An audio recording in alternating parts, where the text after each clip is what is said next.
Top of the hour, let's begin with a breaking update. What we are getting to know that the BJP is now invoking action that they took against Nupur Sharma and her controversial remarks to demand a similar kind of removal and action against the Bihar Education Minister. Now with the pressure that seems to be mounting on Bihar's Education Minister Chandrasekhar to apologize for his hate comments against Ramcharitmanas, the JDU, which is in alliance with the RJD in the state, had already distanced itself from the controversy and said that it was up to the RJD to act और not act against the minister. तो सीधे तौर पे पहले वो tweet आपके सामने रखते हैं जो सुशील कुमार मोदी ने अपने ट्विटर हैंडल पे दिया है और किस तरीके से वो मांग कर रहे हैं कि बिहार के जो एजुकेशन मिनिस्टर है उन पर तुरंत कार्रवाई करी जाए। जो ये इनका कहना है सुशील कुमार मोदी का कि भाजपा ने नुपुर शर्मा पर कार्रवाई की जब भाजपा ने पूर्व तौर पर कड़े एक्शन की मांग की है और पार्टी के तौर पर राजद से मांग की है। हालांकि इस बात पर जहां एक और राजद और जदयू दोनों दो फाड़ हो चुके हैं ऑलरेडी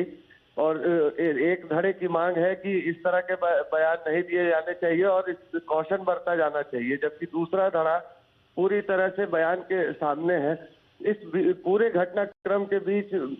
मिनिस्टर चंद्रशेखर की तबीयत खराब हो जाना और मीडिया इंटरैक्शंस को क्लियरली डिनाई करना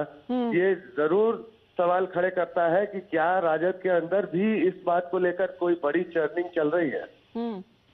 लेकिन आदित्य, आरजेडी की तरफ से तो पूर्व सहयोग दिया जा रहा था एजुकेशन मिनिस्टर को। जेडीयू के सीधे तौर पे कहना है कि ये पार्टी का इंटरनल मैटर है, हम उस पे क्या ही कहें, लेकिन बहुत सारे लोगों का, नेताओं का जेडीयू में ये भी कहना था कि माफी मांगनी चाहिए थी चंद्रशेखर को। जी बिल्कुल, सिर्फ जेडीयू में नहीं बल्कि आरजेडी के भी कई नेताओं ने ये बात खुले तौर पर मानी और एक्सेप्ट की कि इस तरह के गैर जिम्मेदाराना बयान नहीं दिए जाने चाहिए थे, या अगर दिए भी गए तो जल्दबाजी में दिए गए और उनके पक्ष में वो लोग खुद नहीं है। तो इस बात को लेकर जहां विवाद सिर्फ बाहर की पार्टी के साथ नहीं है, विपक्ष के साथ नहीं है, बल्कि महागठबंधन के भीतर भी नहीं, पर जल्दबाजी में कैसे दिए गए बयान थे? क्योंकि जब दोबारा उनसे पूछा गया था तो वो अपने बयान पे अडिग थे। उन्होंने कहा कि उन्होंने जो कहा है वो अपने बयान पे खड़े हुए हैं।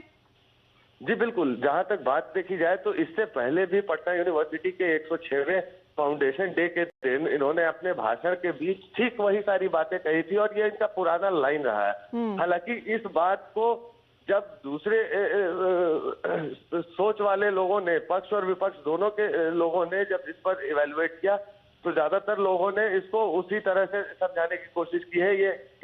जल्दबाजी में दिया गया बयान था। हालांकि इसमें मिनिस्टर ने कोई जल्दबाजी नहीं दिखाई है और ये एक सोचा समझा बयान है जो बार बार दिया है। तो कोई दरार पड़ती हुई नजर आ रही है जेडीयू और आरजेडी के बीच? क्योंकि सीधे तौर पे बीजेपी की अभी ये मांग है, सुशील कुमार मोदी जी का हम ये ट्वीट चला रहे हैं, वो कह रहे हैं कि अगर कोई पार्टी के अंदर किसी और समुदाय के भावनाओं को ठेस पहुंचाता है तो पार्टी उस पर तुरंत एक्शन लेती है। यहां नहीं नजर आ रहा है। जी, जहां तक बात की जाए राजद की, तो राजद में सबसे बड़ी बात यह थी कि बीच के काफी लंबे समय तक तेजस्वी यादव दिल्ली में थे शरद यादव के देहांत के बाद, तो उस बात को लेकर यहाँ पर टॉप ब्रासेस में कोई बड़ी बातचीत नहीं हो पाई है। लेकिन अब चूंकि तेजस्वी यादव वापस है और उन्हें पूरे मामले